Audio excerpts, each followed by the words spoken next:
Hello बच्चों, let's read the question. The question says dash is the base for all other sectors of the economy. हमारे पास question में पूछा गया है कि कौन सा हमारे पास सेक्टर है जो कि सभी सेक्टर्स का बेस होता है, उसके बारे में हमें बताना है। 3 सेक्टर दिए गए हैं, primary sector, secondary sector and tertiary sector, और डी कहता है all of the above. So all of these, let's read about the answer. सबसे पहले तो की कॉन्सेप्ट में हमें इन्होंने सेक्टर्स ऑफ इकोनॉमी की बात की है। तो सेक्टर्स ऑफ इकोनॉमी की अगर हम बात करें तो हमारे पास 3 सेक्टर आते हैं, primary sector, secondary sector and tertiary sector. अब प्राइमरी सेक्टर क्या होता है? When we produce goods by exploiting the natural resources. जब हम नेचुरल रिसोर्सेज को एक्सप्लॉइट करके गुड्स को प्रोड्यूस करते हैं, उसे प्राइमरी सेक्टर कहते हैं। फॉर एग्जाम्पल, हम सॉइल को यूज़ करते हैं जिसमें हम क्रॉप्स को उगाते हैं, जैसे शुगर कैन हो गया, कॉटन हो गया, मस्टर्ड हो गया, वीट हो गया। तो जितनी क्रॉप्स उगाई जाती हैं हमारे पास सॉइल में उगाई जाती हैं।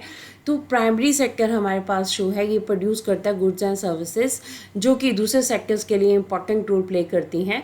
अब अगर हम सेकेंडरी सेक्टर की बात करें तो in this sector activities are related with the processing and manufacturing. ठीक है, अब सेकेंडरी सेक्टर में क्या होता है कि इसमें एक्टिविटीज़ होती हैं। कैसे एक्टिविटीज़ होती हैं? जिसमें कि प्रोसेसिंग और मैन्युफैक्चरिंग होता है। अगर हमारे पास प्राइमरी सेक्टर से कॉटन आएगा तो कॉटन से क्लोथ बनाने का जो प्रोसीजर है वो कहाँ पे होगा? वो फैक्ट्रीज़ में होगा, वो सेकेंडरी स्टेज में होएगा। तो जब हम रॉ मटेरियल से कोई नई चीज़ बनाते हैं तो उसे हम सेकेंडरी सेक्टर का प्रोडक्ट कहते हैं। टर्शियरी सेक्टर में हमारे पास सर्विसेज आती हैं, जैसे बैंकिंग हो गया, ट्रांसपोर्टेशन हो गया, कम्युनिकेशन हो गया, और जितनी भी सर्विसेज हैं वो सारी टर्शियरी सेक्टर में आती हैं। तो हमसे क्वेश्चन में पूछा गया है कि बेस कौन सा है अदर सेक्टर्स का इकोनॉमी के। तो हमारे पास आंसर आएगा प्राइमरी सेक्टर। क्यों? क्योंकि हमारे पास जो रॉ मटेरियल है वो कहाँ से प्रोवाइड होते हैं? जितने भी रॉ मटेरियल है वो सारे प्राइमरी सेक्टर से ही प्रोवाइड होते हैं।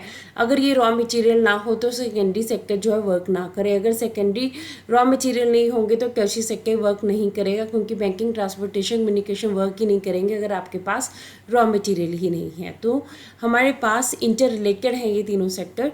तो प्राइमरी सेक्टर जो है वो बेस है तीनों सेक्टर्स का। So primary sector is the base for all other sectors of the economy, primary, secondary and tertiary। ठीक है, तो हमारे पास ये सारे ऑप्शंस जो हैं वो रॉन्ग है। Primary sector is the right answer.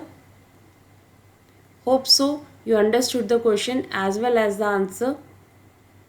Thank you.